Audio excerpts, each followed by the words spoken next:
முனைவர் அலி ஷரியட்டியின் தி ஹஜ் நூலிலிருந்து சில வரிகளை மொழிபெயர்த்து தருகிறேன். இப்பொழுது நீங்கள் மினாவில் இருக்கிறீர்கள். நீங்கள் இப்ராஹிம், உங்கள் இஸ்மாயிலை நீங்கள் பலியிடும் இடத்திற்கு அழைத்து வந்துள்ளீர்கள். உங்கள் இஸ்மாயில் யார்? அது என்ன? உங்கள் அந்தஸ்தா? உங்கள் புகழா? உங்கள் பதவியா? உங்கள் தொழிலா? உங்கள் செல்வச் செழிப்பா? உங்கள் சொகுசு வீடுகளா? உங்கள் தோட்டங்களா? உங்கள் வாகனங்களா?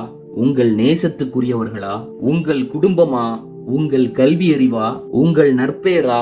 உங்கள் விருப்பங்களா? உங்கள் ஆடை அலங்காரங்களா? உங்கள் கௌரவ சின்னமா? உங்கள் ஆன்மாவா? உங்கள் இளமையா? உங்கள் அழகா? எனக்கெப்படி தெரியும்? இது உங்களுக்கே நன்றாக தெரியும். அது யாராக இருந்தாலும் எதுவாக இருந்தாலும் அனைத்தையும் நீங்கள் மினாவுக்கு கொண்டு வந்து உங்கள் தியாகத்திற்காக தேர்ந்தெடுக்க வேண்டும். என்னால் அதன் குறியீடுகளை மட்டுமே உங்களுக்கு காண்பிக்க முடியும்.